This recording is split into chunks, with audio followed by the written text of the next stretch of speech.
প্রিয় দর্শক, স্বাগত জানাচ্ছি আগামীর বাংলাদেশ অনুষ্ঠানে। আশা করি আপনারা ভালো আছেন, সুস্থ আছেন। আজকে আমাদের সঙ্গে আলোচনায় রয়েছেন যে দুজন, তারা দুজনই বিশ্ববিদ্যালয়ের শিক্ষক। একজন হলেন ঢাকা বিশ্ববিদ্যালয়ের শিক্ষক এবং কলা অনুষদের dean professor doctor Siddiqur Rahman Khan. আরেকজন হলেন জগন্নাথ বিশ্ববিদ্যালয়ের রাষ্ট্রবিজ্ঞানের সহযোগী অধ্যাপক মাজবাউল আজম সওদাগর। আপনাদের দুজনকেই স্বাগত জানাচ্ছি। আপনারা জানেন যে বিএনপির নতুন চেয়ারপারসন তারেক রহমান আজ সাংবাদিকদের সঙ্গে একটি মত বিনিময় করেছেন। বলা যায় শুভেচ্ছার বিনিময় করার জন্য মূলত সাংবাদিকদের ডেকেছিলেন। একটি 5 তারকা হোটেলে এই অনুষ্ঠানটি আয়োজন করা হয়েছিল। সেখানে বিভিন্ন পত্রিকা, টেলিভিশন এবং অনলাইনের সম্পাদকরা উপস্থিত ছিলেন এবং সেখানে তারা সবাই বক্তব্য রেখেছেন। শেষ বক্তব্যটি রেখেছেন তারেক রহমান।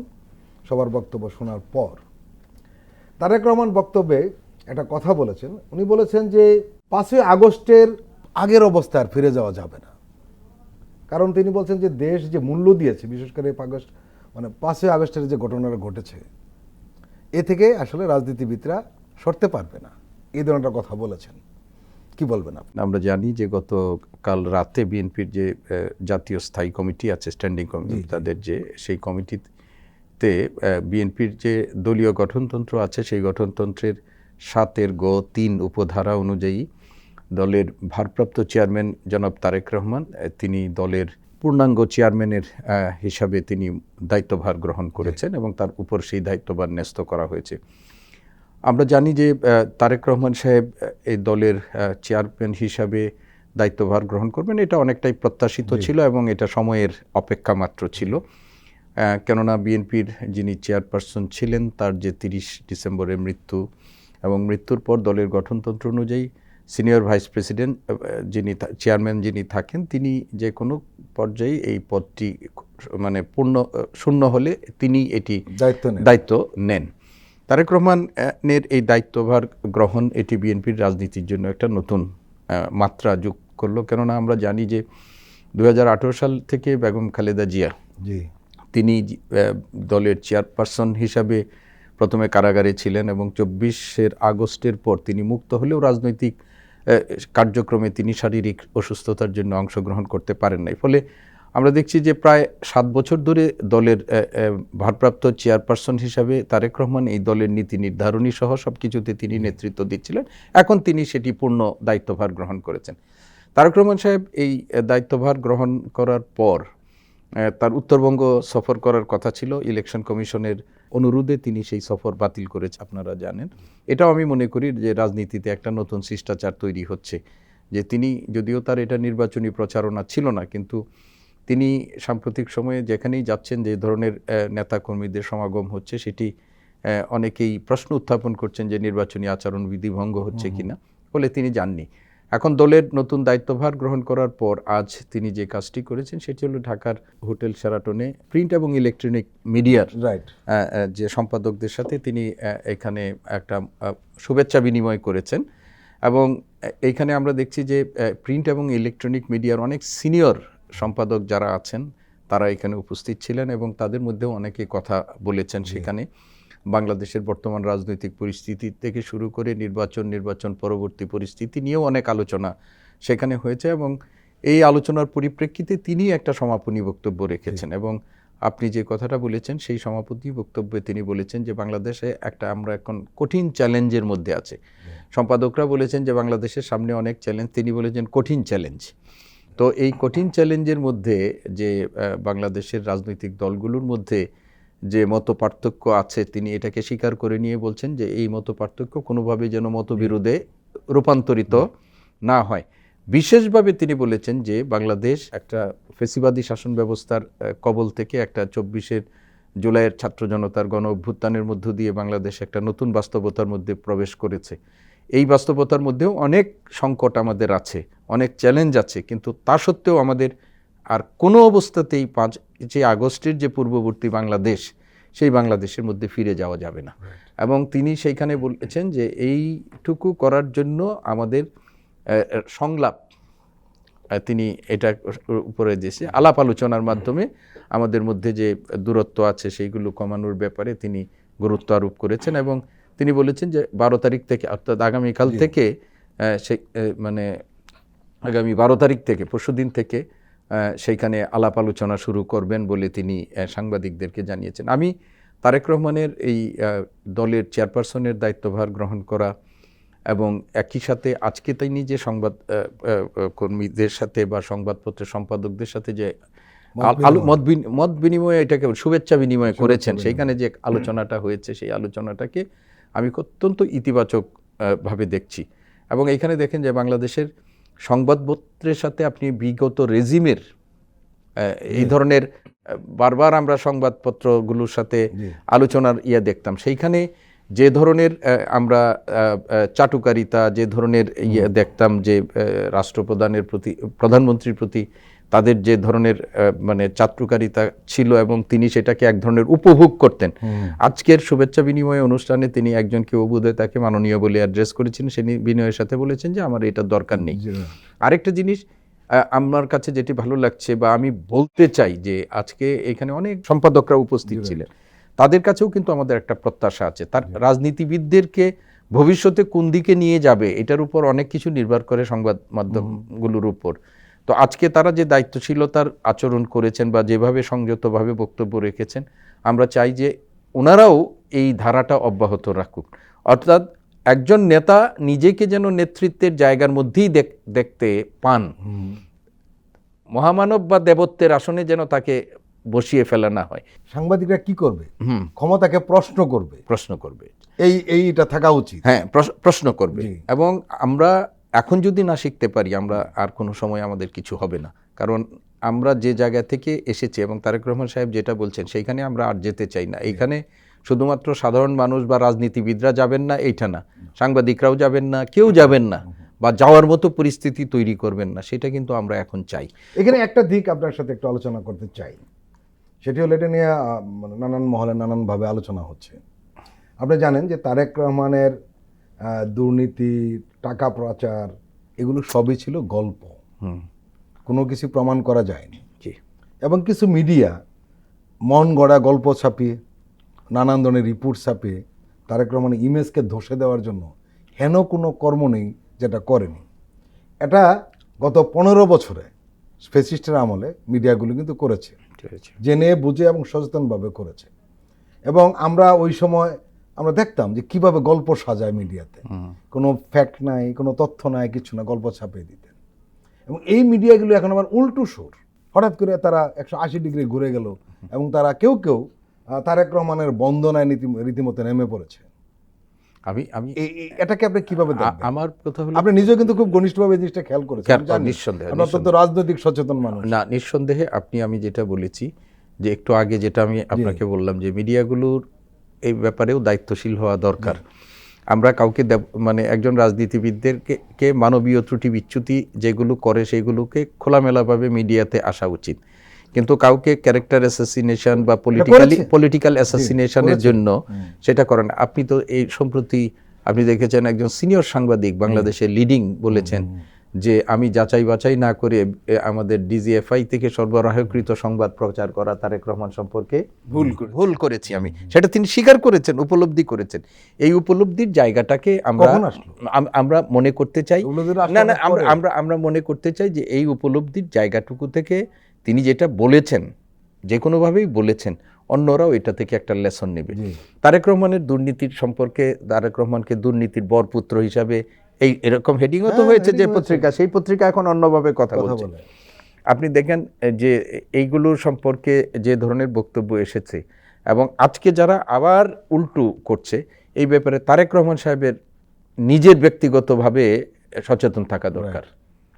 যারা একসময় তাকে এই দেশের মানুষের কাছে খল চরিত্র হিসাবে উপস্থাপনের জন্য সরকারের একেবারে টুল হিসাবে ব্যবহৃত হয়েছে, তারা এখন যখন এইভাবে কথা বলে, আমরা চাই না যে তাদের সাথে উনি বৈরিতার সম্পর্ক বজায় রাখবেন, কিন্তু তাদের সম্পর্কে তাকে সচেতন করতে হবে। সুযোগ পেলে তারা যে অন্য ভূমিকায় আবার অবতীর্ণ হবেন না, এটা কিন্তু না। তো ফলে আমি ব্যক্তিগতভাবে মনে করি যে তারেক রহমান তার জীবনে অনেক মূল্য দিয়ে অনেক কিছু শিখেছেন এবং তার কথাবার্তার মধ্যে দিয়ে আমরা সেটার কিছু প্রতিফলন দেখতে চাই। আমাদের কাছে এখন প্রত্যাশা হলো যে তিনি তার জীবনের মূল্য দিয়ে যেগুলো শিখেছেন সেইগুলো কিন্তু অনেক মূল্য তো তাকে চুকাতে হয়েছে। এখন ওই ধরনের মানে কি বলবো যে আপনার তৈলবাজি কথাটাই আমি শব্দটা ব্যবহার করতে চাই, বা এই ধরনের মানে কথাবার্তাতে তিনি একেবারে আহ্লাদিত হয়ে যাবেন, এটা কিন্তু তার কাছ থেকে প্রত্যাশিত নয়। তার জাজমেন্ট ব্যবহার করতে হবে যে যারা আমাকে এই বাংলাদেশের মানুষের কাছে 1.5 যুগ ধরে একটা খল চরিত্র হিসাবে উপস্থাপনের সহযোগী হিসাবে কাজ করেছেন, তাদের চরিত্র সম্পর্কে তার সচেতন থাকতে হবে। এটা যদি তিনি ভুল করেন, এই ব্যাপারে যদি তার মধ্যে ভুল হয়ে যায়, তাহলে আবার কিন্তু মূল্য দিতে হতে পারে। তো আমি বিশ্বাস করতে চাই যে তারেক রহমান সাহেবের এই বুদ্ধটুকু নিশ্চয়ই এখন ইতিমধ্যেই আরও অনেক প্রাজ্ঞ, আরও অনেক হয়েছে যে তিনি এইগুলো বুঝবেন এবং তাদের ব্যাপারে তিনি সচেতন থাকবেন। কোনো হোস্টাইল করার দরকার নাই কাউকে, কিন্তু একেবারে আপন করে নেওয়ার আগে 3 বার ওনাকে বিবেচনা করতে হবে। প্রফেসর আজম, আরেকটা কথা যেটা প্রফেসর সিদ্দিক বলছিলেন সেটা হলো যে তারেক রহমান সব রাজনৈতিক পক্ষকে আলোচনার মাধ্যমে সমাধান পৌঁছার একটা আহ্বান জানিয়েছেন আজকে। তিনি বলেছেন যে মতপার্থক্য থাকতেই পারে, কিন্তু সেটি যেন কোনোভাবেই মতবিভেদ বা জাতিকে বিভক্ত করার পর্যায়ে না যায়। 5ই আগস্টের আমরা দেখেছি তার পরিণতি কি হতে পারে জাতিকে বিভক্ত করলে। এই জাতিকে বিভক্ত করার ব্যাপারে যে পয়েন্ট উঠেছে অত্যন্ত গুরুত্বপূর্ণ। আমরা লক্ষ্য করছি যে কোনো কোনো মহল থেকে আবার সেই পুরনোভাবে একটা ব্যানারি করার চেষ্টা করা হচ্ছে, জাতিকে দ্বিধা বিভক্ত করে ফেলা। কিন্তু এখন যে রাজনৈতিক শক্তিগুলি রয়েছে এরা সবাই তো ফ্যাসিস্ট বিরোধী শক্তি এবং সবাই তারা নিপীড়ন নির্যাতনের শিকার হয়েছে।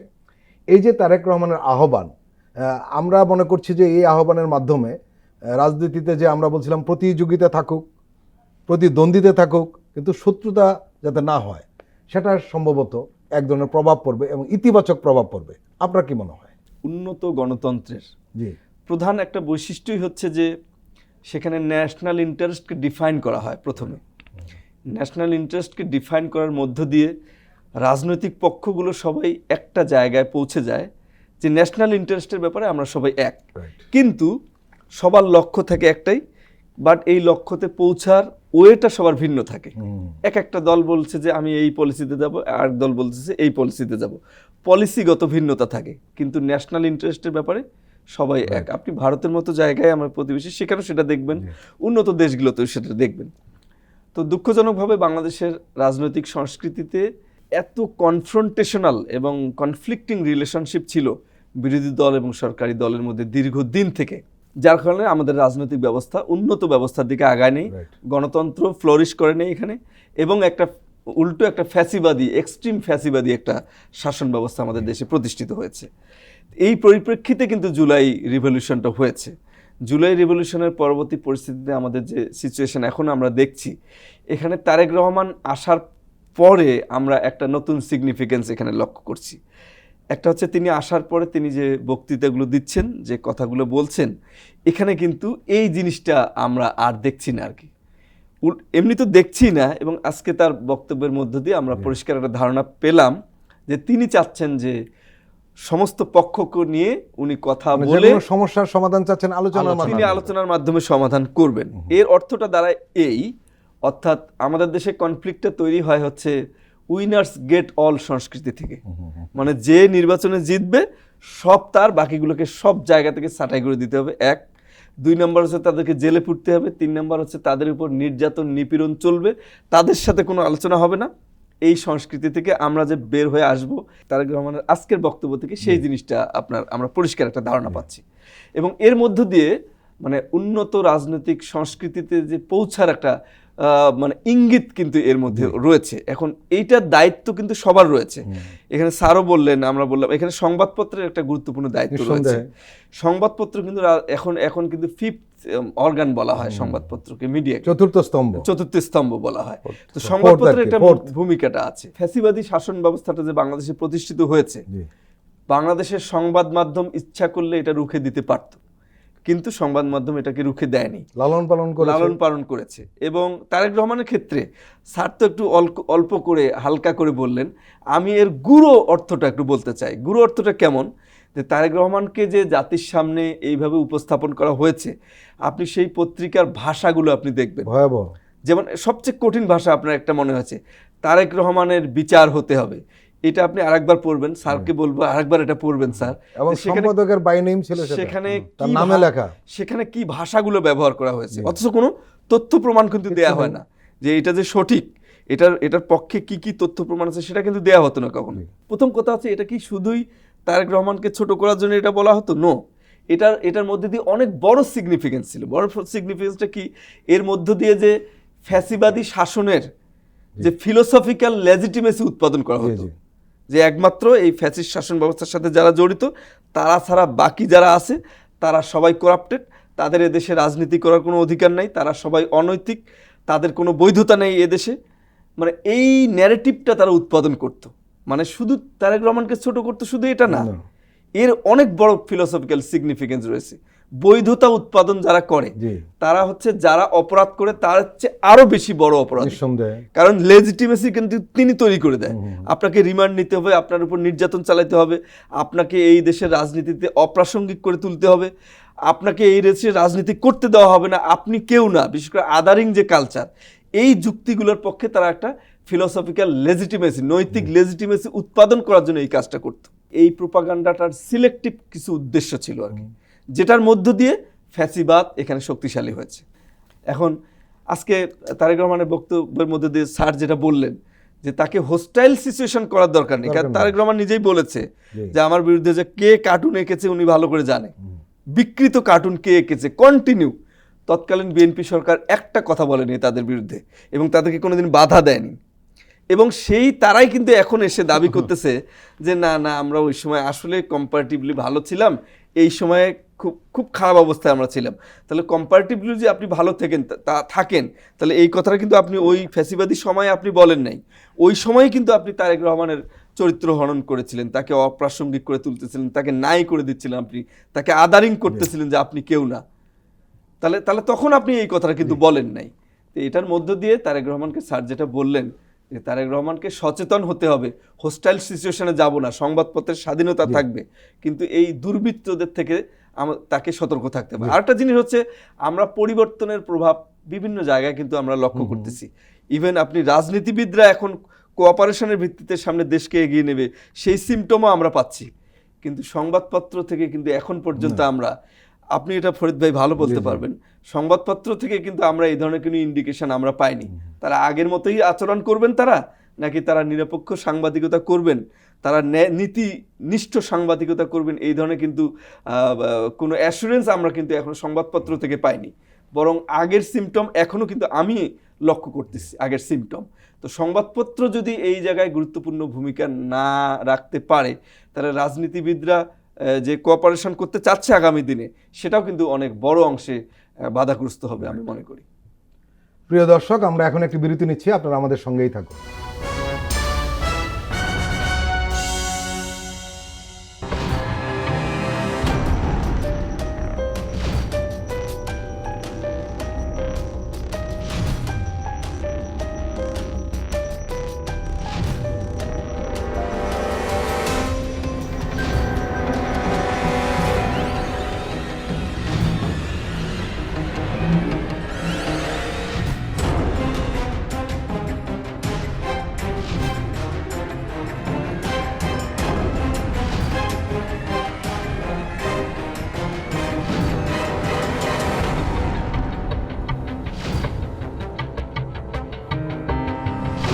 কেমন আছে অর্থনীতি দেখবেন প্রতি সোম ও মঙ্গলবার রাত 10:20।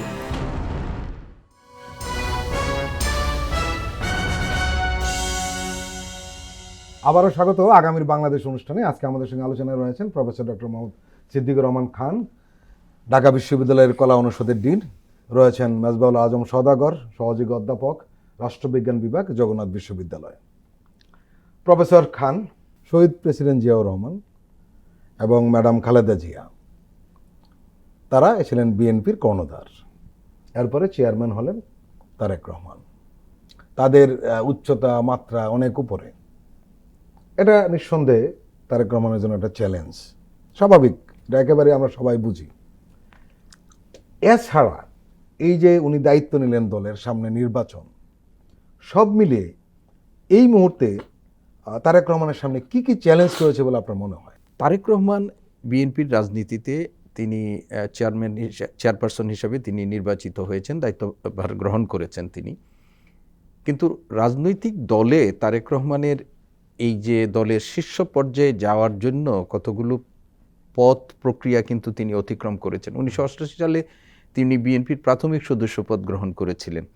তারপরে 91 সালে যে যখন নির্বাচন হয়, নির্বাচনে তিনি কিন্তু স্বতন্ত্রভাবে নিজের অবস্থান ওইভাবে তিনি তুলে ধরেননি। মায়ের ছায়াতলে থেকেই তিনি নির্বাচনী কার্যক্রমে অংশ নিয়েছেন। 2001 সালে তিনি এসে দলের সিনিয়র যুগ্ম মহাসচিবের দায়িত্ব ভার গ্রহণ করেছেন। তারপরে তিনি একটা পর্যায়ে দলের চেয়ারম্যান হয়েছেন এবং সর্বশেষ বেগম খালেদা জিয়ার যখন কারাগারে গেছেন সেই সময় থেকে তিনি দলকে ভারপ্রাপ্ত চেয়ারম্যান হিসেবে তিনি দায়িত্ব পালন মূলত করেছেন। উনি ছিলেন মূল ব্যক্তি তখন 18 সাল থেকে এবং এই সময়টা ছিল দলের জন্য অত্যন্ত চ্যালেঞ্জিং। একদিকে এই পতিত ফেসিবাদী সরকার এই বিএনপিকে রাজনৈতিক দল হিসাবে নিশ্চিহ্ন করার জন্য এবং একই সাথে বাংলাদেশের রাজনীতিতে জিয়া পরিবারকে মেলাইন করার জন্য নানাভাবে তাদের যখন অপতৎপরতা চলে, সেই সময় কিন্তু তিনি দলের ভারপ্রাপ্ত চেয়ারম্যান হিসেবে দায়িত্ব গ্রহণ করেছিলেন এবং তিনি ভারপ্রাপ্ত চেয়ারম্যান হিসেবে দায়িত্ব গ্রহণ করে তিনি দলকে পরিচালনা করেছেন একটা প্রচণ্ড বৈরী পরিস্থিতির মধ্য দিয়ে দেশের বাইরে থেকে। এখন তিনি দেশে এসেছেন, কিন্তু একটা জিনিস তার উপরে নেই যে এই সময়ে বেগম খালেদা জিয়া তিনি নিষ্ক্রিয় ছিলেন বা রাজনীতির সাথে তার সংশ্লিষ্ট হওয়ার কোনো সুযোগ ছিল না, যেহেতু আইনি বাধ্যবাধকতা ছিল। কিন্তু দিন শেষে সব মানুষের বিবেচনা ছিল যে দলের সবার উপরে কে আছেন, খালেদা জিয়া আছেন। এটা কিন্তু ছিল। তারেক রহমানের উপর এখন খালেদা জিয়ার সেই যে ছায়া বটবৃক্ষের মতো, সেটা তার উপরে এখন নেই। তবে তার একটা বাড়তি সুবিধা হলো যে তিনি তার ধমনীতে এমন একটা রক্ত ধারা প্রবাহিত, শোণিত ধারা প্রবাহিত হচ্ছে যে দুইজন ব্যক্তির, যে দম্পতির, বাংলাদেশের মানুষের হৃদয়ের মণিকুঠায় তাদের একটা অনন্য উচ্চতায় তারা নিঃসন্দেহে আছেন এবং শত প্রচেষ্টা সত্ত্বেও এদেশের মানুষ যে ক্রমশ তাদের প্রতি আরও আস্থাশীল, শ্রদ্ধাশীল হয়েছেন, 31 তারিখেও সেটার আমরা প্রমাণ পেয়েছি। তো এইটা তারেক রহমানের জন্য একটা বাড়তি আশীর্বাদ হিসাবে থাকবে এবং এটি তিনি একটা বাড়তি পাওনা হিসাবে তিনি পাবেন। আবার একটা জিনিস হলো যে তিনি দীর্ঘদিন নানা ঘাত প্রতিঘাতের মধ্য দিয়ে তিনি আরেকটা সমস্যা রয়েছে, সেটা হলো একটা তুল্যমূল্য বিচারও তো সামনে নিয়ে আসতে পারে জনগণ। যা সেটা তো আছে, কিন্তু মানুষের সহানুভূতির জায়গাটার কথা আমি বলছি, সহানুভূতির জায়গাটা। আবার একটা হলো তিনি একটা দীর্ঘ ঘাত প্রতিঘাতের মধ্য দিয়ে নিজেকে আজকে এখানে নিয়ে এসেছেন এবং সেটার মধ্য দিয়ে তিনি কিছু ওই যে চলতি পথের অভিজ্ঞতা তিনি অর্জন করেছেন, যে অভিজ্ঞতার বহিঃপ্রকাশগুলো আমরা এখন দেখতে পাচ্ছি। তিনি এমন একটা দেশের মধ্যে ছিলেন যে দেশের গণতন্ত্রের জন্য একটা উত্তম জায়গা হিসেবে বিবেচনা, সেটাও তিনি নিয়েছেন। সেইগুলো হলো তার প্লাস পয়েন্ট। এখন তার চ্যালেঞ্জের বড় জায়গাটা হলো যে তিনি এতদিন পর্যন্ত দলকে নেতৃত্ব দিয়েছেন একটা বিশেষ পরিস্থিতিতে, কিন্তু বাংলাদেশে এখন তিনি দলের শীর্ষ নেতৃত্বের জায়গাটাতে আসীন হয়েছেন এমন একটা সময়ে, যে সময় একটা জাতীয় নির্বাচন আমাদের সামনে আছে। তো প্রথম হলো যে তার এখন এরকম যে নির্বাচনটাকে সামনে রেখে তার দলের মধ্যে একটা শৃঙ্খলা রক্ষা করা, এটা তার বড় চ্যালেঞ্জ। দলের অভ্যন্তরে এটা তার জন্য একটা বড় চ্যালেঞ্জ এখন, এবং সেই চ্যালেঞ্জ মোকাবেলা করে যদি তিনি দলকে ঐক্যবদ্ধ করতে পারেন, তারপরে দ্বিতীয় চ্যালেঞ্জ হলো যে তার প্রতিদ্বন্দ্বী রাজনৈতিক দলগুলোর সাথে এই নির্বাচনী মাঠে প্রতিযোগিতার মধ্য দিয়ে তার দলকে বিজয়ী করে সরকার গঠনের মতো পরিস্থিতি তৈরি করা, এটা তার উপর এখন বর্তাচ্ছে। তৃতীয় কথা হলো ধরেন এইগুলো উতরায় তিনি সরকার গঠন করতে পারলেন, কিন্তু আগামী সরকারের জন্য যে কত বড় চ্যালেঞ্জ, এই যে আজকে তিনি বলছেন যে কঠিন চ্যালেঞ্জ, যে বিএনপির মধ্যে একটা নতুন এবং পুরাতন, যারা পুরনো বর্ষিয়ান আছেন এবং একটা নতুন প্রজন্মও তৈরি হয়েছে বিএনপি, তো এদের মধ্যে একটা প্রথমে ভারসাম্য তৈরি করা, এটা ওনার জন্য একটা বড় কাজ। পুরনো যারা আছেন তাদের অভিজ্ঞতা অনেক বেশি, দলের সাথে সংশ্লিষ্টতা অনেক দিনের, দলের জন্য স্যাক্রিফাইসটা অনেক জন্য, তারেক রহমানকে সেটার মূল্য দিতে হবে। আবার নতুন যে যারা তৈরি হয়েছেন তারাও একটা জিনিস চাচ্ছেন যে নতুন বাস্তবতায়, মানে তাদের যে চিন্তা, তাদের যে কর্ম, সেটাও দলীয় নিয়ে আসতে হবে। তো এই দুইটাকে কোনোটাকেই তারেক রহমানের পক্ষে উপেক্ষা করা উচিত হবে না এবং তিনি এটা উপেক্ষা করতে পারবেন না। তারপরে তো নির্বাচনী চ্যালেঞ্জ সামনে আছে, নির্বাচন উত্তর কি পরিস্থিতি হয় সেইগুলো সামনে আছে। তো আমি ব্যক্তিগতভাবে বিশ্বাস করতে চাই যে আমরা এই কয়দিনে বাংলাদেশের আরেকটা জিনিস আমি যেটা বললাম যে তারেক রহমান দল পরিচালনা করেছেন 18 বছর দেশের বাইরে থেকে প্রায়। এই 18 বছরে বাংলাদেশের বাস্তবতা অনেক পরিবর্তন হয়েছে। তিনি সেই পরিবর্তনের ধারাটা অবহিত আছেন বটে, কিন্তু এখন এসে কিন্তু সশরীরে তিনি এটা প্রত্যক্ষ করছেন। এখন প্রত্যেকটা মানুষ বিবেচনা করবে তারেক রহমান সাহেব যাচ্ছেন, তার পাশে কে আছেন। তারেক রহমান সাহেব এই কাজটা করছেন, এই কাজের মধ্যে তার সহযোগী কারা কারা আছেন, এগুলো কিন্তু এখন বিবেচনা করবে। আর আরেকটা জিনিস হলো যে আপনি প্রপাগান্ডা বলেন, যেভাবেই বলেন, যে একটা পারসেপশন তো তার সম্পর্কে মিসপারসেপশন তৈরি করা হয়েছিল, সেই পারসেপশনটা আবার একটা নেগেটিভ তৈরি করার চেষ্টা হতে পারে। এবং কিছু কিছু মানুষ দেখেন বলছেন যে লন্ডনের উপদেষ্টা মণ্ডলী পরিবেষ্টিত হয়ে যাচ্ছেন তিনি, ইত্যাদি ইত্যাদি বলছেন। তো এই কাজগুলো তিনি কতটা সচেতনভাবে, কতটা দায়িত্বশীলতার সাথে, কতটা প্রাজ্ঞতার সাথে, দূরদৃষ্টির সাথে তিনি এগুলো মোকাবেলা করতে পারবেন, এটার মধ্যে কিন্তু ভবিষ্যতে এই যে আপনি যেটা বললেন যে তুলনার বিষয়টাও তো আছে, যে বেগম খালেদা জিয়া, শহীদ রাষ্ট্রপতি জিয়াউর রহমান, তাদের যে উচ্চতা, তাদের যে আছে, সেইটার সাথে তারেক রহমান সাহেব নিজেকে কতটুকু সেট করতে পারলেন। আমি প্রত্যাশা করিনি তিনি ওভারনাইট ওনাদের ধীরে ধীরে হবে, কিন্তু সেটার জন্য তার নিজের প্রচেষ্টা থাকতে হবে। এবং আমরা আশা করি যে তিনি যেখান থেকে এসেছেন, যত অভিজ্ঞতা নিয়ে এসেছেন, সেই অভিজ্ঞতাটা তাকে নিজের জন্য না, শুধুমাত্র তার দলের জন্য, দেশের জন্য, সেটাকে বুদ্ধিমত্তার সাথে এখন প্রয়োগ করতে হবে। প্রফেসর খান কিন্তু মোটামুটি সব বিষয়ে আলোকপাত করেছে এবং খুব নির্মোহভাবেই বলেছে বলা যায়, এটাই বাস্তবতা। একটা জিনিস কিন্তু আমরা লক্ষ্য করি, যারা গণমাধ্যম কর্মী, রাজনীতির বয়ান কিন্তু ইস্টাবলিশড করে গণমাধ্যম, কিন্তু তার জন্য রাজনৈতিক দলগুলোর তো একটা বয়ান থাকতে হবে। বিএনপির ব্যাপারে যেটা এত জনসমর্থিত একটা দল, কিন্তু আমরা লক্ষ্য করছি তার প্রতিপক্ষরা নানান ধরনের বয়ান তৈরি করার জন্য সচেষ্ট রয়েছে, কিন্তু বিএনপি গত 1.5 বছরে নতুন কোনো বয়ান তৈরি করতে পারেনি। এটি রাজনৈতিক দলের জন্য বড় একটা নেগেটিভ দিক। বিশেষ করে তারেক রহমান ছিলেন না, সেটা একটা কারণ। এখন কেউ কেউ আশা করছেন যে তারেক রহমান আসার কারণে নিশ্চয়ই একটা নতুন বয়ান তৈরি হবে। বয়ান বলতে আসলে এত একাডেমিক না, কিন্তু এই দলটা আসলে কি চায়, কি করতে চায়, এটাই মূলত মূল বিষয়। এই যে এটা কিন্তু একটা বড় ধরনের চ্যালেঞ্জ, কারণ হলো এখন বয়ানের রাজনীতিতে তরুণরা খুব পছন্দ করে, অথবা তারা জানে যে এই দলটা কি চায়, এটা জানতে চায় সরাসরি, তারা আসলে কি চায়, যে কোনো রাজনৈতিক দল কি চায়, এই যে প্রশ্নের জবাব কিন্তু এখন প্রত্যেকটা রাজনৈতিক দলকে দিতে হবে। এই ক্ষেত্রে বিএনপির অবস্থাটা কেমন? একটা পলিটিক্যাল পার্টির একটা ন্যারেটিভ থাকার অর্থ হচ্ছে ওই পলিটিক্যাল পার্টির যে পলিসি নিয়ে সে দেশকে গড়তে চায়, সেই পলিসির একটা ফিলসফিক্যাল ফাউন্ডেশন, রাইট, যেই ফাউন্ডেশনটার উপর বেস করে সে তার পলিসি নিবে, সে আগাবে। তখন ফাউন্ডেশনটা যদি নড়বড়ে হয়, এই অমুক জনে এক কথা বলতেছে, অমুক জনে তার বিপরীতে বলতেছে, অমুক জনে আবার আরেকটা বলতেছে, এই ন্যারেটিভটা যদি আপনার নড়বড়ে হয়, তাহলে কিন্তু তখন পলিসিও ভালো কাজ করে না। এটা একটা বিষয়। 2 নম্বর হচ্ছে ন্যারেটিভটা কিভাবে দলকে শক্তিশালী করে। ন্যারেটিভ, পলিটিক্যাল ন্যারেটিভ হচ্ছে একটা দলের নেতাকর্মীর মধ্যে যে মনস্তাত্ত্বিক যে গঠন, তার রাজনৈতিক বিশ্বাসের যে মনস্তাত্ত্বিক যে শক্তি, স্ট্রেংথ, সেটা কিন্তু ন্যারেটিভ তৈরি করে। এই ন্যারেটিভ যখন একটা রাজনৈতিক কর্মীর মনস্তাত্ত্বিক শক্তিকে, মনস্তাত্ত্বিক গঠনকে অনেক শক্তিশালী করে তোলে, তখন সে কি হয়, তখন সে একটা বুলেট প্রুফ একটা হিউম্যান বিইংয়ে পরিণত হয়। তার কাছে গুলি, তার কাছে নির্যাতন, নিপীড়ন হলে কোনো কিছু মনে হয় না। তার যে বিশ্বাস, এটাই পৃথিবীর মধ্যে সবচেয়ে শক্ত তার কাছে মনে হয়। সুতরাং ওইটা দুর্বল হয়ে গেলে রাজনৈতিক দলও কিন্তু দুর্বল হয়ে যায়। শহীদ রাষ্ট্রপতি জিয়াউর রহমানের পলিটিক্যাল ন্যারেটিভ আইডিওলজি যদি আপনি চিন্তা করেন, তাহলে আপনাকে সংবিধানের 5th অ্যামেন্ডমেন্টে যেতে হবে আর কি। 5th অ্যামেন্ডমেন্ট লিখিত রয়েছে, ওনার ন্যারেটিভটা কিন্তু একদম সংবিধানের লিখিত রয়েছে, পরিষ্কার। উনি যা চিন্তা করতেন তা উনি সংবিধানে অত্যন্ত কম সময়ের মধ্যে তিনি সেটা নিয়ে এসেছেন। তিনি মাল্টি পার্টি ডেমোক্রেসি, এই দেশে ফ্যাসিজম প্রতিষ্ঠিত হয়েছিল, সেটাকে বিলুপ্ত করে তিনি মাল্টি পার্টি ডেমোক্রেসিতে চলে এসেছিলেন। যে রাজনৈতিক দলগুলো নিষিদ্ধ ছিল, উনি তাদেরকে রিকনসিলিয়েশনের মাধ্যমে বলছে, ঠিক আছে আসো, রাজনীতি করি, আমরা নতুনভাবে কথা বলি, নতুনভাবে দেশ গড়ি। সেটা একটা বিষয়। সংবিধানের মূল নীতির দিকে তাকান আপনি। উনি ধর্ম নিরপেক্ষতার বদলে নিয়ে আসলেন সর্বশক্তিমান আল্লাহ তাআলার উপর আস্থা ও বিশ্বাস। কেন আনলেন?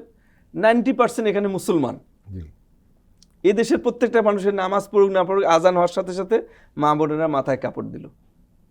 ইসলামী মূল্যবোধ ভিত্তিক একটা চেতনা, একটা বিশ্বাস সবার মধ্যে আছে। জিয়াউর রহমান চিন্তা করলেন যে ধর্মনিরপেক্ষতাবাদী চেতনা দিয়ে এই জাতিকে কখনো ঐক্যবদ্ধ করা যাবে না। আপনি যদি জুলাই আন্দোলনে খেয়াল করেন যে বাচ্চারা কি স্লোগান দিয়েছিল এখানে, তরুণ প্রজন্ম, লেখাগুলো যদি আপনি দেখেন, প্রত্যেকটা বাক্যের মধ্যে আপনি বাংলাদেশি জাতীয়তাবাদী চেতনার যে ন্যারেটিভের যে স্পিরিট, সেটা আপনি কিন্তু খুঁজে পাবেন। তো ওই জায়গাটা থেকে স্টিক হতে হবে আমাদেরকে। কারো কারো অভিযোগ যে বিএনপি এই বিষয়গুলির সামনে কম আনে। এখন কেন কম আনে, আমার কাছে স্যার হয়তো এটা ভালো বলতে পারবে।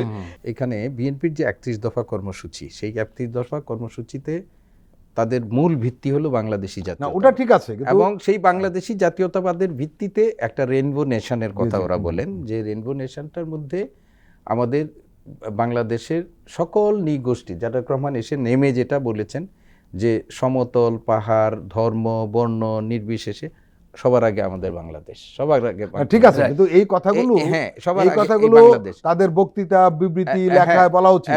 এবং আপনি আমাদের এই বাংলাদেশের একটা পলিটিক্যাল নেগেটিভে খুব গুরুত্বপূর্ণ হলো ভারতের সম্পর্কে তাদের অবস্থান। জি, খুবই গুরুত্বপূর্ণ, খুবই ভারতের অবস্থান। বিএনপির বিগত রাজনীতিতে ভারত বিরোধিতা, এটা তাদের একটা বড় শক্তিশালী ইয়ার মধ্যে ছিল। এখন তারা এই জায়গাগুলোকে অন্যভাবে উপস্থাপন করেন, এবং এটার মধ্যে আমরা যেটা দেখি সেটা হলো যে আমরা বাংলাদেশের স্বার্থের পরিপন্থী যারাই যা করবে তাদের সাথে আমরা নেই। সেখানে পার্টিকুলার ভারত টারত কিচ্ছু না, সবার বিরুদ্ধেই নাই। এবং আপনি সর্বশেষ আপনি দেখেন তাদের 31 দফার বাইরেও 8 দফা যে কর্ম পরিকল্পনা হয়েছে, সেইখানেও কিন্তু তারা এই কথাগুলো বলেছেন। কিন্তু যেটা হলো আমাদের যে ভয়েসটা বিএনপির, আমি অনেক মানুষের মধ্যে দেখি যে তারা আসলে কি চায়, সেই জিনিসটাই তারা, বিশেষ করে একটা প্রজন্ম, এখন আমাদের ধরেন 40% আমাদের ডেমোগ্রাফিক ডিভিডেন্ড আমরা যাদেরকে বলি, যে আমাদের দেশে 35 to 40% হলো আমাদের তরুণ প্রজন্ম। তরুণ প্রজন্মের ভাষা এবং তাদের চোখের আপনার যে চাহনি, সেইটা বুঝে আপনি যদি বক্তব্য এখন এই মুহূর্তে কেউ না রাখতে পারে, তার জন্য এটা কিন্তু এখানে একটা কথা বলি আপনাকে, আপনি প্রফেসর সিদ্দিকের সাথে একটু বলে আমরা আসতেছি।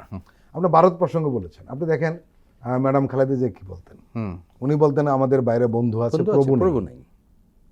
এক কথাই কিন্তু যথেষ্ট। উনি, আপনি জানেন, সেই 91 সালের নির্বাচন আগে উনি কি বলেছিলেন, সেই কথা আবার ঘুরে ফিরে সামনে আসছে যে আমাদের পররাষ্ট্রনীতির ক্ষেত্রে উনি এটা স্পষ্ট করে বলেছেন, অন্যদের হাতে গোলামি জিঞ্জির, আমার স্বাধীনতার পতাকা। নট অনলি দ্যাট, উনি যখন ভারত সফরে যখন গিয়েছিলেন, তখন ভারতে যখন ওরা বলতেছিল যে আপনার ভূখণ্ডকে, বাংলাদেশের ভূখণ্ডকে ভারতের বিচ্ছিন্নতাবাদীদের জন্য ব্যবহার করা হচ্ছে, এই যে রিপোর্ট আছে আমাদেরকে এই, তখন খালেদা জিয়া একেবারে ওগুলোকে নো করে দিয়ে বলছেন যে আপনাদেরকে আমি ইনভাইট করতেছি, আপনি বাংলাদেশে আসেন, আপনি দেখেন কোথায় আছে, আমাকে প্রমাণ দেন। সেই প্রমাণ কিন্তু দিতে পারেনি। আরেকটা বিষয় কিন্তু খালেদা জিয়ার ইমেজটা এমন জায়গায় গিয়ে পৌঁছেছিল, হাদির কথাগুলো সামনে আসছে যে বাংলাদেশ মানে খালেদা জিয়া, খালেদা জিয়া হাসলে বাংলাদেশ হাসে, খালেদা জিয়া কাঁদলে বাংলাদেশ কাঁদে। এটা প্রতীকী অর্থে নয়, আসলে এটা আসলে বাস্তবতা তাই ছিল। এর মানে তার দেশপ্রেমটা বা বাংলাদেশের প্রেমটা এর চেয়ে আর ভালো করে অল্প কথা বুঝান, এই কথাগুলো বিএনপির সামনে আনা উচিত ছিল। আমরা কেমন জানি একটু গ্যাপ পাই। হ্যাঁ, একটা জিনিস হলো যে মাঝখানে আমাদের যে সময়টা গেছে সেটা বিএনপির জন্য, না গত 1.5 বছরেও তারা নিজেদেরকে যেভাবে এই বিষয়গুলো উপস্থাপন করার কথা ছিল সেইভাবে হয়তো করেনি, কিন্তু উপস্থাপন করেনি এটা না, কিন্তু যতটুকু এক্সপেকটেশনটা যেভাবে ছিল সেইভাবে হয়নি হয়তো, কিন্তু তারা তুলেছেন। আর এমন একটা 1.5 বছরের মধ্যে আমরা কিন্তু আসলে একটা ডামাডোলের মধ্যেও আমরা কিন্তু অনেক সময় গেছি, কিন্তু সেটা হলো কিন্তু বিএনপির প্রতিপক্ষরা কিন্তু ঠিকই না, সামনে নিয়ে আসছে না, এইটাও আবার অন্য রকমের তারা তাদের রাজনীতি করছে, সেখানে রাজনীতি করেছে, এবং সেখানে আবার ডবল স্ট্যান্ডার্ডও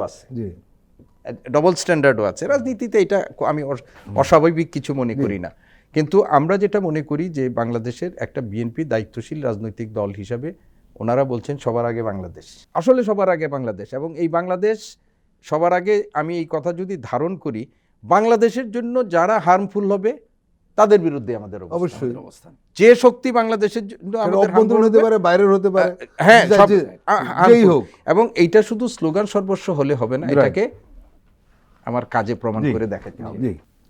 প্রিয় দর্শক, আমরা আবার একটি বিরতি নিচ্ছি, আপনারা আমাদের সঙ্গেই থাকুন।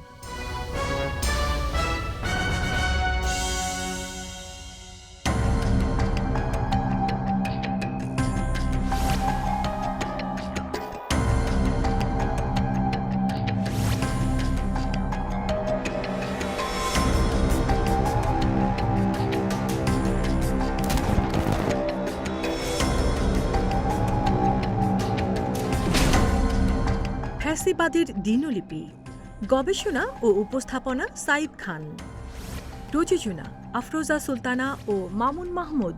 দেখবেন প্রতি রবি থেকে বৃহস্পতিবার সন্ধ্যা 7টায়।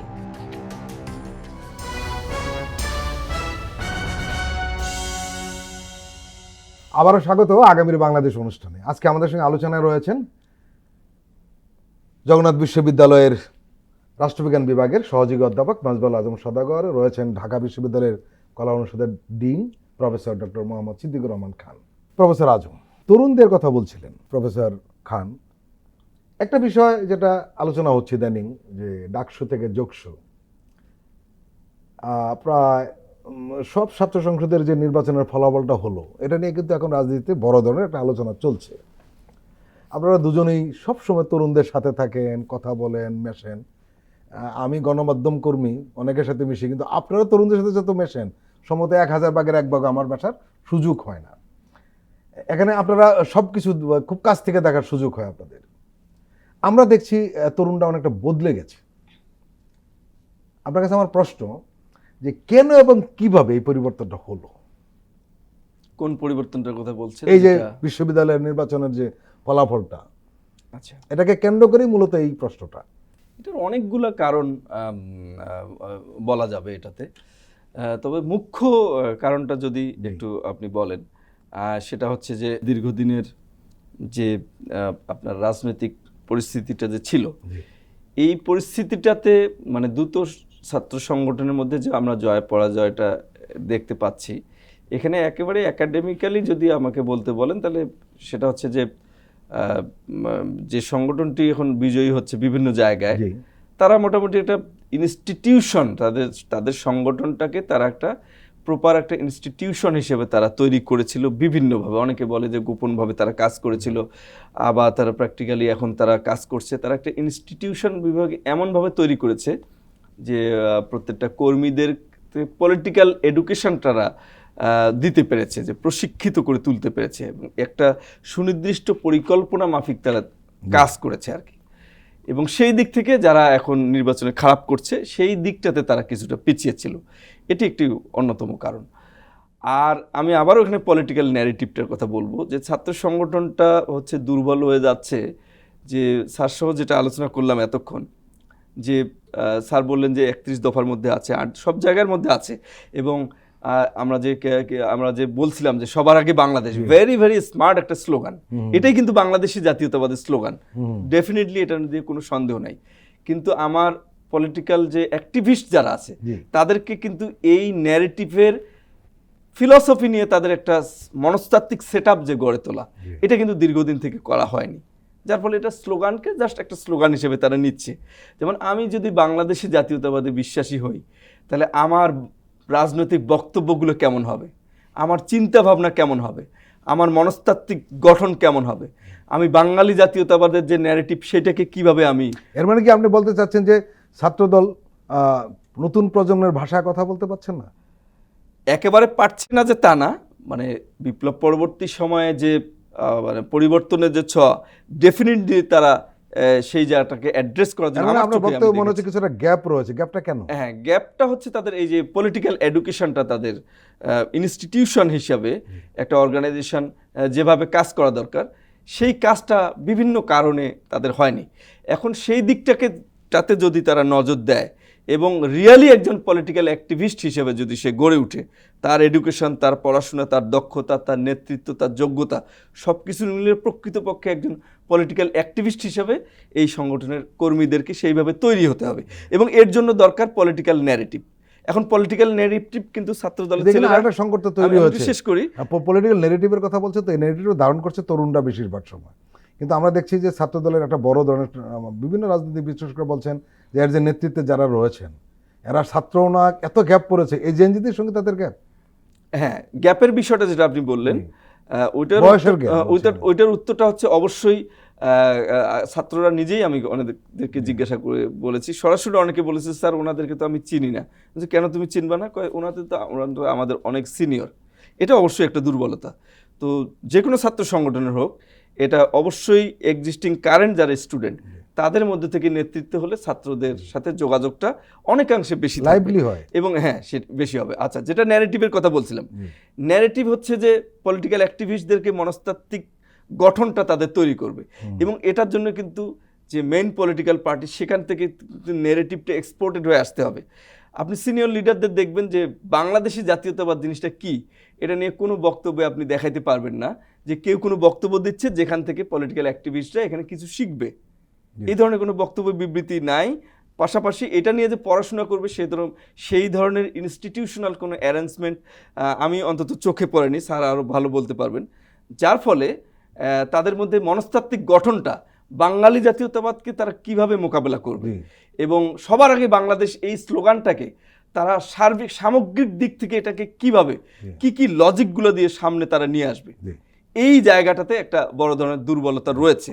এবং এই জায়গাটা থেকে অ্যাড্রেস করতে না পারলে এই ছাত্রদের পলিটিক্যাল এডুকেশনটা কিন্তু দুর্বলই থেকে যাবে। কিন্তু এটা ছাত্রদের দায়িত্ব না, এটা সেন্ট্রাল লেভেল থেকে এটা ইনস্ট্রাকশন আসতে হবে। প্রফেসর খান, একটা বিষয় আমরা আলোচনা ব্যাপকভাবে হচ্ছে যে এই যে ছাত্র রাজনীতির ফলাফল এটা জাতীয় রাজনীতিতে প্রভাব ফেলতে পারে, আবার কেউ কেউ বলছেন না এটা তত প্রভাব ফেলবে না। যারা বলছে যে প্রভাব ফেলতে পারবে তাদের উদাহরণ হলো 90-এর ডাকসুতে ছাত্রদলের জয়, এবং আরেকটা উদাহরণ তারা আরও পেছনে গিয়ে দেয়, সেটি হলো স্বাধীনতার আগে 70 এবং 70-এর যে ছাত্রদের অবস্থানটা, ছাত্রলীগের যে অবস্থানটা ছিল, এই ধরনের উদাহরণ দেয় যে প্রভাব পড়ে জাতীয় রাজনীতিতে। আবার যারা পড়বে না বলে তারা বাম সংগঠনগুলো এক সময় ক্যাম্পাসগুলোতে ভালো অবস্থা ছিল, কিন্তু জাতীয় রাজনীতি তাদের অবস্থান ছিল না। কিন্তু যারা প্রভাব পড়বে বলে যুক্তি দিচ্ছে তাদের পক্ষে তারা যে যুক্তিটা বেশি সামনে আনছে সেটি হলো যে সোশ্যাল মিডিয়ার কারণে সব খবরাখবর সবার কাছে পৌঁছে যাচ্ছে, এটা একটা দিক। আর প্রচুর মানুষ এখন অনেক বেশি শিক্ষিত হয়েছে, তারা কমিউনিকেটটা খুব দ্রুত করতে পারছে, রিলেট করতে পারছে। আপনার কি মনে হয় যে ক্যাম্পাসের এই ধারা অব্যাহত থাকলে আগামী জাতীয় রাজনীতিতে কী ধরনের প্রভাব পড়তে পারে? আমাদের তো ডাকসু, জাকসু, রাকসু, চাকসু, জকসু ইলেকশন হলো, এবং এই ইলেকশনগুলোতে আমরা দেখেছি যে ইসলামী ছাত্র শিবির সমর্থিত প্যানেল এগুলোতে কিন্তু ওই দু একটা জায়গায় কিন্তু নাম ধরে ইলেকশন হয়েছে, কিন্তু ইসলামী ছাত্র শিবির স্মার্টলি তারা কোনো জায়গায় নাম দেয়, তারা নাম ব্যবহার করে নাই, তারা একটা ওইটা এসে অন্য নাম দিয়ে এইটা আবার কি বলে জগন্নাথ বিশ্ববিদ্যালয়ে ছাত্রদলও এই কৌশল কিছুটা অবলম্বন করেছে, কিন্তু অন্য জায়গায় প্রত্যেকেই তারা স্বনামে নিজেদের করেছে, কিন্তু শিবির করেছে। এটা শিবিরের একটা স্মার্ট এক। গণ অভ্যুত্থান পরবর্তী সময়ে এই দেশের ছাত্র রাজনীতি সম্পর্কে বিশ্ববিদ্যালয়ের শিক্ষার্থীদের এক ধরনের ট্রমা তৈরি হয়েছে, এবং তারা ছাত্র রাজনীতি মানেই মনে করছে যে গেস্ট রুম কালচার। ট্রমা শব্দটা ব্যবহার করলে ছাত্র রাজনীতি ট্রমা তৈরি হয়েছে। আমি ছাত্রদের সাথে কথা বলেছি, আমাদের ডাকসু নির্বাচনের আগে আমরা ক্যাম্পাসের ছাত্র রাজনীতির একটা রূপরেখা তৈরি করার চেষ্টা করেছিলাম, and I was the convener of that committee. তো এটা শেষে ডাকসুর পরে আর এটা কিন্তু ওয়ার্ক করে নাই, কারণ ডাকসু যেহেতু এখন তারা নিজেদেরকে মনে করছে যে নির্বাচিত, এখন এইগুলোর নিয়ে তাদের আর কোনো ভাবনা নেই। তো এটা আমরা চূড়ান্ত পর্যায়ে ছিলাম, কিন্তু রিপোর্ট আর এটা জমাও হয়নি, বিশ্ববিদ্যালয় কর্তৃপক্ষ এই ব্যাপারে আর কোনো আগ্রহী নেই।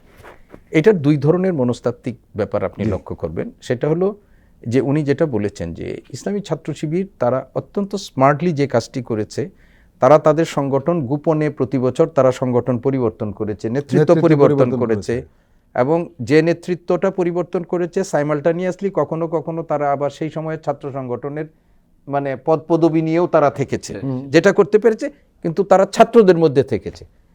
এখন ধরেন ছাত্রদল যেটি করেছে সেটা হলো যে আপনি জাহাঙ্গীরনগরের কথাই বলেন, আমাদের কথা বলেন, যারা তাদের মূল নেতা তারা কিন্তু কোথাও ইলেকশনে অংশ নিতে পারে নাই, বিকজ তাদের স্টুডেন্টশিপ নাই, তাদের নাই, ওই এনে আপনাকে একজনকে তুলে তাকে দিয়েছে, এরকম একটা কাজ করেছে। সেইটা একটা নেতিবাচক। ছাত্ররা মনে করেছে যে আমার সাথে ছিল তাকে আমি ভোট দিব, তো আমার সাথে ছিল না, ওকে তো আমি চিনি না। কিন্তু তারপরে আপনি দেখেন এই যে জগন্নাথে ছাত্রদল দারুণভাবে কিন্তু ফাইটে নেমে আসছে, একটা ছাত্রদল সমর্থিত প্যানেল একটা দারুণভাবে তারা ফাইটে এখানে এসেছে, যেটা ঢাকা ইউনিভার্সিটিতে পারেন। কিন্তু একটা জিনিস আপনি লক্ষ্য করবেন যে আমাদের যেখানে যেখানে ইলেকশনগুলো হয়েছে সেখানে ছাত্র প্রতিনিধিরা কিন্তু দারুণভাবে তাদের ইমেজ সংকটে পড়েছে, যারা নির্বাচিত আপনি ঢাকা বিশ্ববিদ্যালয় কম্পারেটিভলি বেটার।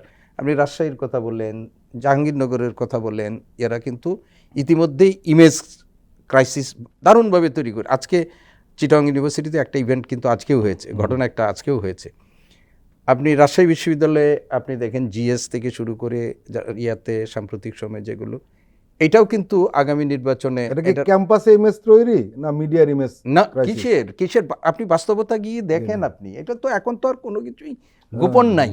এখন তো আপনি একটা কথা, আপনি জামাতকে বলতে হয়েছে না যে ওদের, শিবিরকে বলতে হচ্ছে না যে ওইটা ওদের ভিপির, এটা তাদের বক্তব্য, ওই সেক্রেটারির এটা তাদের বক্তব্য, এগুলো আমাদের না। রাজশাহীতে বলতে হয়েছে, রাজশাহীর কথা বলতে হয়েছে, জাহাঙ্গীরনগরের কথা বলতে হয়েছে, এরকম বলতে হয়েছে।